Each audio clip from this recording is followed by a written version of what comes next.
What's up, guys? Welcome back to the MLG Studios here in New York City. I'm Axel Toss, joined by Axlav. Of course, this is day 2 of our coverage of the Premier League of WCS America, round of 32.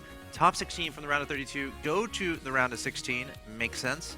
Already got 2 who qualified yesterday. That was the STC and Snoot. Congrats to them. VODs from yesterday's action are all already on YouTube in 1080p, youtube.com/official MLGSC2. Of course, right now, we already saw Nestea take out Minigun 2-0, and now we're in Game 2 between Apocalypse and Fenix, where Apocalypse is up 1-0. Can Fenix win 2 in a row, Mr. Nick?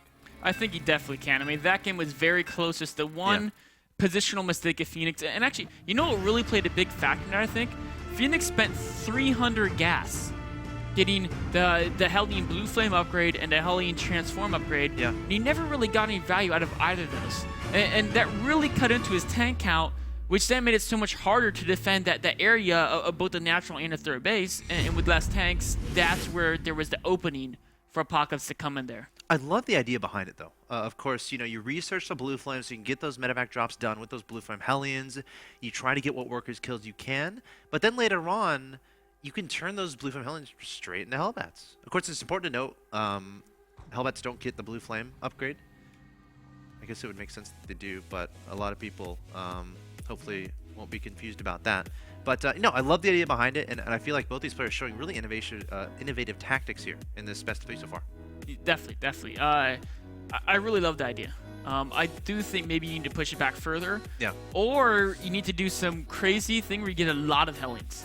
And you use Hellions as your main force, and maybe you can use them kind of like a Zerg would use Speedlings, where you threaten enough counterattacks, your opponent can't send their whole force to attack. If they only send a portion of their force to attack, then you can kind of come back and sandwich that force from 2 angles. Of course, the disadvantage is even with the threat of a counterattack, it's not that scary of a counterattack. Your opponent, of course, with a single bunker, they'll lose workers. Right. But if you die, I really like it. In fact, there's a player like in the Pro League Fantasy, there's a lot of these crazy worker strikes. But what he does is instead of getting those 2 upgrades, he just gets a couple extra medevacs. And then he does Hellbat drops.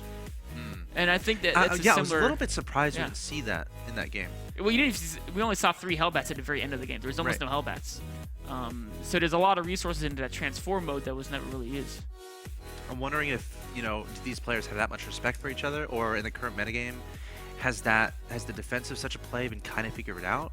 I'm not necessarily sure it has, because I've seen it work quite well recently. So, you know, next map is going to be Cloud Kingdom. What kind of openings do you expect from these guys?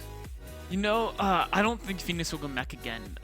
He's such an aggressive player. I think he chose that mech style because it was on Daybreak. And Daybreak is a map that does kind of cater to mech, but I also think he was a little bit out of his element because he loves being on attack. We saw that he kept trying to do the run-bys, the drop play, and I think that's a little more... It's still great as a mech, but with the bio drops and the stim pack, it's a slightly more effective because the bio does damage to buildings and it does damage to workers as opposed to just workers that Hellions can really take out. So I think we'll really see him be very aggressive with the same type of run-bys and drop play, but this time using bio. All right, here we are in game number 2 of this best of 3 of day 2 of our coverage of the round of 32 of Group E. Of course, this is the second match of the day. Match number 1 was Nestea versus Minigun. The winner of this match will go on to play Nestea. In the top right-hand location, we have the Blue Terran player who's currently down 0-1. He must win 2 in a row to advance to that winner's match. Hailing from Peru, your defending WCS Peruvian champion. He is Fenix. And his opponent in the bottom left-hand location, representing Team Quantic Gaming. Originally a member of Team Incredible Miracle. Currently up 1-0 and 1 win away from potentially facing off against his ex-teammate. He is Apocalypse. You know, I have to say, I'm cheering for Fenix. I think at least as far as the Americas go, South America is one of those regions that has so many good players that often get overlooked because it's so hard for them to play in all the online tournaments that are hosted in different regions because of the latency down there. And then a lot of, you know, when they do get an opportunity, we've seen them shine before. I mean, we've seen Fenix do very well at IM events in 2011, right? taking down Pan American tournaments as well, I think. And then Major, of course. We've seen him have success. He's not from South America, but Central America. And then, of course, Killer, doing very well in the Blizzard World Cup finals. The finals of the WCS Global last year. So these guys are really good, and this is, they don't get the opportunities that other players get, and this is one of their few ones where they can really shine. We'll have to see if Fenix can take advantage. I know there was a time where he took a little bit of a break from a game. I forgot if it was an injury or something. It was wrist issues, I believe. Wrist issues. So, yeah. But I know he recently made a post. I think it was on Team Liquid saying, you know what, I'm back, guys. I'm here to play. Please cheer for me and look out, because I'm gonna show some awesome games, and you know, I feel like he got a lot of fans with that. So I feel like a lot of people are gonna be cheering Fenix on. Of course, Apocalypse, he has a great story of his own. He's really trying to make his name. You know, I've had the pleasure of meeting the guy. He's a really cool guy. Like, he knows actually a good amount of English. Yeah, he's hilarious too. So, you know, a great player as well. You know, one of those underrated Koreans. That really started making a little bit of a name for himself in team leagues. But if he can take the top 2 in this group right here, I feel like, you know, he's going to be super happy about that. And of course, so will Quantic Gaming. But, you know, great match we have in our hands, best of 3. But of course, Apocalypse up 1-0. He just needs one more win here on Cloud Kingdom. Looking at the openings, we're seeing not a cylinder. We got a factory for Apocalypse, and no such thing for Fenix. Just getting a reactor out after the first 2 Marines. Of course, Fenix wanted to make sure there was no early Reapers coming at him to be safe enough to get the add-on and cut the temporary unit production. So Fenix is going to have the economic advantage. And, you know, his tech actually isn't that far behind. So it's really going to come down to what can Apocalypse do. Going double gas. Oh, man. I think he's going to do a Widowmine drop into Cloak Banshee. And this is something that we've seen a lot in the pro leagues in Korea, both, you know, WCS Korea as well as the team league, the pro league. And the whole idea of this is you drop the Widowmines, and the Widowmines, force them to use scans. Yeah, it's nice if they get a unit, but if your opponent's really good, you probably won't get more than 1 kill with the Widowmine. But first of all, I mean, Widowmines are cheap, that's fine. And then the scan is huge, because it's such a cheap unit. Wasting a scan on it is a terrible feeling. And then you follow up with Cloak Banshee, and if they use their scan to Widowmine, the Cloak Banshee comes in, they're like, well, what do I do? One of the key ways is if you can push away the Widowmines without having to use scans, which means enough Marines to kill before burrows, a Viking to keep the medevac at bay.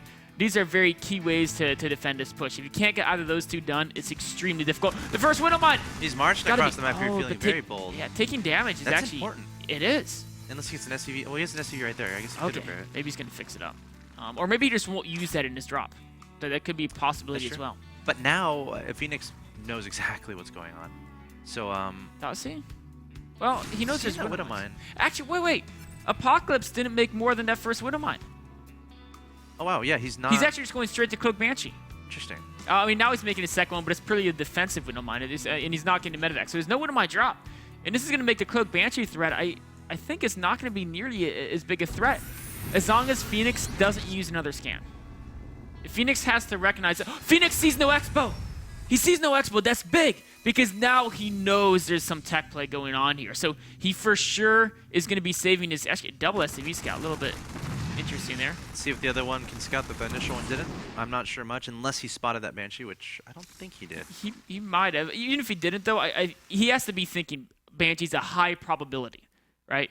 He has to be thinking it's a high probability. There's only a certain amount of things that you can do on 2 base as a Terran. Yeah, or 1 base. Oh, yeah. Yes, yeah. Fenix is the one going in for the Widowmine drop. There is a Widowmine, a defensive Widowmine here from... that combined with the Marine hit, this could go disastrously for Fenix, but he sees the Marines, he should back away now.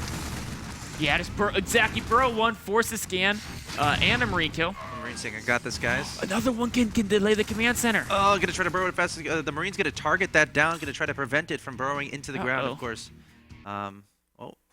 Looks like we got a little bit of a... We can get to your screen, right, Nick? Yep. We'll switch it over here. All right. And the Widowmine taking out a single Marine. A great use of the Widowmines that are going to force more scans. Can the Banshee do enough damage on Apocalypse side? His scan goes down. Yep, the scan is down. Of course, the Cloaked Banshee fleeing from that area, so perhaps a little bit of a miss scan there. If you make it a little bit more to the left, you can try to nail that. There's another scan going to take down that Banshee.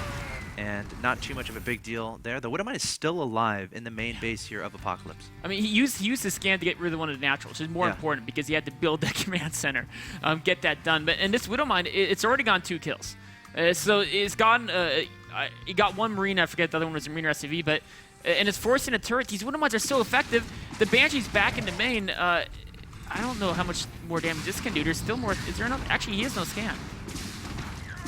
You are very correct. Yeah. That is not fun. A turret is almost done, though, Yeah, so turret's it'll be almost done fine once in that turret gets the main up. middle. And it's not like these Banshees are killing SCVs right now. I mean, I feel like he's going to be okay losing Marines as long as he can eventually kill that Banshee. Wow, the Banshee fleeing away from that scan once again. He'll just run out of energy pretty soon, though. I think he's going to wait. He might use one more skin on it. Yeah, he is. Wow. That was going to be very happy about that. Yeah, a very effective Banshee. But it's still, I mean, the Banshee, it was more effective than the Widowmines, but again, it delayed his expansion to get that. He had to invest in Cloak, whereas the Widowmines were a much lesser investment by Fenix. Yeah, Fenix up in Harvester still. 39 to 33. He's had these two bases for a while. It looks like both players going into bio. Wow, Widowmine there from Fenix, from Apocalypse, almost able to take out that medevac. Banshee being annoying here from Apocalypse. He's just going to scoop up those Marines and go where? One Marine left behind. What's interesting is Apocalypse, because he invested in that Cloak and then he expanded, he still hasn't been able to start Stim Pack or Combat Shield. He hasn't even built a second barracks yet. So this is wow, he's doing, his micro with these Banshees is very spot on. This is actually really impressive. I mean, he's being so annoying. It is going to run out of energy. Actually, his scan's going to take it out. But definitely making them worth it. But all that gas investment, Apocalypse, he's doing damage, but his army's not progressing. He's getting the attack upgrade, but he still hasn't. He doesn't have a barracks with a tech rep on it, which means that his bio army is going to be so much. Oh, that's pretty cool. How did that? What am I? Did a meta? Oh yeah, medevac came and dropped it in there. Another Banshee. Another one? Gosh, he keeps making them. And he's not going to stop. They're doing good. They're doing good, but again, his army isn't progressing, right? Fenix has Stim done. Combat Shield is almost done. Fenix has 3 barracks producing, a 4th and a 5th building. Fenix is getting level 2 weapons and level 1 armor. I feel Apocalypse is going to have a very hard time taking a 3rd base. Ooh, Banshee. I mean, it is Cloud Kingdom, so when you're talking about the base architecture, your opponent has to run up that ramp. They do. To actually engage your 3rd. So I'm wondering if Fenix is going to try to get there before that point and just try to prevent his opponent from getting there. But then again, you can have tanks on the high ground and try to get some damage done in that situation. But it should be interesting to see how this game continues to work. Because I agree. Banshees. Gosh, another one. That's like the he's still making. He's making another The production tab is. I think he's made 5 this game so far. At one point, do you get like a Raven and 2 Vikings? Say, I don't think you do. I actually don't think Fenix minds trading scans for Banshees because the Banshees are at the cost of developing an army. And this is actually not as bad as it could be because Fenix has no intentions of taking a 3rd base. But, if he loses the tank... barely gets away. Gosh, that Banshee's still being on. Okay, meanwhile, we have a mega drop into the bottom area. There's a Widowmine there and turrets. Big shot onto the medevac Fenix, trying to get some damage done, but this is not going to work. This was a disaster. Fenix's advantage was his army was so much stronger, but not when it was caught between a turret, a Widowmine, and Marine shooting before he could even drop his units. He just lost his entire advantage. And now Apocalypse can go take his 3rd base. Yep. Apocalypse is going to catch up in army development. He's getting Stim Pack now. That was a disaster for Fenix, and Fenix realized that he's going to start his own 3rd. He's going to be behind in the 3rd. Oh, man. Apocalypse up 5 tanks to 1. Upgrades are still going Fenix's side, though. I mean, they're equal right now, but he's got the 2 weapons faster. Yes. And he does have better production right now than his opponent. As long as he doesn't trap any Another tanks, Banshee. which is important. Yep, there's that Banshee. Oh, Widowmine, too. That's 1 Marine taking the shot. That Widowmine has been there all game long. Yes. It's up to 2 kills. Yep. All right, so there's the 3rd going here from Apocalypse. Of course, a little bit. Where's the 3rd from Mr. Phoenix? Here? It's almost it's done. just finishing it. Yeah, it's almost done, but it is late, and it was late to get that advanced army. But the army was just throwing. Oh, wow, the Widowmine was almost very scary. He knows it's okay. That was playing. That with fire. cooldown was like it was 2 almost seconds. done. My heart was That was pattering so dangerous in my chest. Here's big news. Apocalypse has stopped making Banshees. Wow.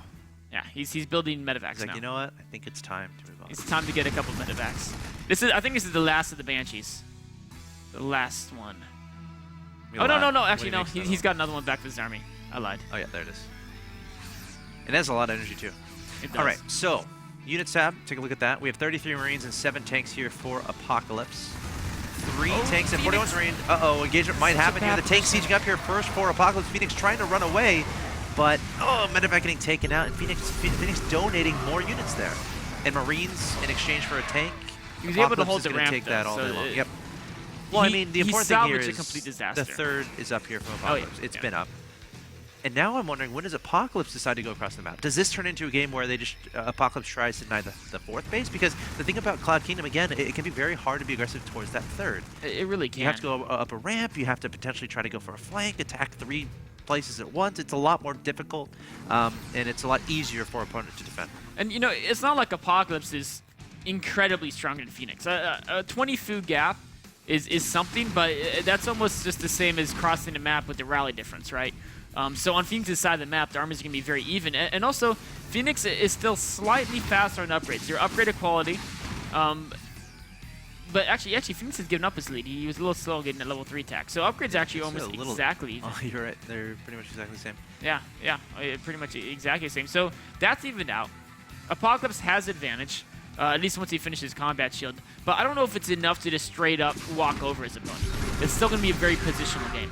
Oh, Fenix is so important to that watchtower because now he sees Apocalypse's army, and that's the first step to winning the positional war is to know what position your opponent is in. All right, Apocalypse coming forward, not necessarily caring that he's seen. There's a couple tanks set up there by Fenix, but Apocalypse going to stem forward and try to break this very good concave here from Fenix. And Apocalypse going to back up to those tanks. Plenty of tanks back there, using the medevac to provide that vision. Oh, baiting those Marines forward. And those are some perfect hits. At the same time, we're seeing a drop heading to the natural expansion of Apocalypse, as Apocalypse continues to lay siege on this this area outside the natural. There's one missile turret that takes out one of the medevacs, but the Marines are there, and SPs have to be pulled. A well-placed siege tank should eventually clean this up, but at the very least, he's doing mining damage, and he's taking out a depot, a missile turret, and he should be able to get out of here with the rest of these units.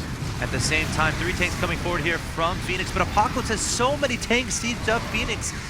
Just donating 3 tanks once again there. You can't let that happen. At the same time, we have a drop heading into the natural expansion of Fenix. Apocalypse saying, all right, I'm going to do some drop play of my own, dropping a bunch of Marines there, and now Apocalypse is the one trying to spread out Fenix.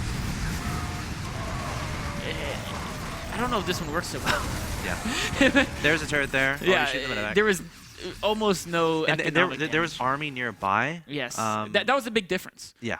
Both of them had a turret, so it hurt the medevacs, but Fenix's Marines did not mining for quite a while. And, I mean, Apocalypse still has roughly similar lead as he did before, and he's got a slightly faster 4th base as well. And I don't know if Fenix should be moving out to attack. His army looks pretty paltry. He's got to take it forth of his own. Oh, tank's a hair too close. No, it's not. Oh, I thought it took a shot. Okay, there it goes. It shot a Marine that was next to the tank and did some splash damage. So it was literally like 1 tick away from their max range. Oh, Fenix coming forward with the Marines. He has that supply advantage, 167 to 135, trying to break this position. Has so many tanks in the area, and I think inevitably Fenix is going to be pushed away from this point. And I'm looking at the units tab again. It's 10 tanks to 3 in favor of Apocalypse, and unless we're seeing a crazy starport transition from Fenix, I don't know how he's going to defend that 4th area if Apocalypse plays it right. He has enough siege tanks to defend 1 zone, but the problem is he has to defend the 4th and the entrance to his natural, and defending both those is going to be tricky. Right now, he's defending the entrance to his natural. Apocalypse says, I don't think you have enough to defend both. I'm going to move over to attack the 4th. If Fenix can keep up with these movements, he can't be okay. He does set up planetary, combined with siege tanks. The Marine sees it. Fenix has to set up where the rest of his late. tanks. 1 tank to siege up. up. There are the Marines stimming forward, targeting down the tank. Not much remaining here for Fenix at this 4th base location. Of course, the SCVs can start repairing that planetary fortress, but it's only a matter of time before it falls. With that much firepower, that 4th is going to die. With that 4th, that's such an important kill. The economic gap is now there for Apocalypse. Fenix does have this counter drop moving to the natural. Perhaps, there's 3 missile turrets. This is not going to be good for Fenix. He's actually just going to run the missile turrets and lose everything here. Apocalypse playing a pretty perfect game here, charging into the 3rd base of his opponent. Fenix running out of air to breathe, trying to come up with an answer. But there's the GG, and Apocalypse takes the 2-0. Another pretty entertaining game. What a series. It was. You know, both players so aggressive with the drop play, trying to really exert their map control. It was really cool how many Banshees Apocalypse just kept throwing it. And 6 or 7. you know, Fenix, his third was so late. That type of play, I think it often backfires if there's a faster third base, because then you have so much more scans. But there were so many times where it was only killing Marines, but the Banshee would kill like 5 Marines before a scan would be ready, and combine the cost of a scan with 5 Marines. Also, those Banshees are pretty cost efficient. Also, an important part of that game was that decision from Fenix go for that drop Oh, yeah. in the main base. I mean, we were talking about, okay, he's not in a terrible situation. He's continuing to add on to his army while his opponent's making Banshees, not necessarily making progressions into that area. And then he went and dropped into his opponent's main and lost it all. Yeah, that definitely didn't work out too well for him. So Apocalypse is going to advance to face Nesty in our winners match. Ooh. Apocalypse versus Nesty. Of course, Apocalypse an XIM player. So there might be a little bit of history between these two guys. Of course, Nesty with a 2-0 over Minigun, and Apocalypse with a 2-0 over Fenix. And now they're going to face off in the next match of the day. Guys, you're watching the round of 32 of the WCS Premier League. Of course, this is Season 1. We're trying to find out who are the 2 players going to be advancing from Group E. And we're going to find out one of them after this next match. It's going to be Nesty versus Apocalypse. Don't go anywhere.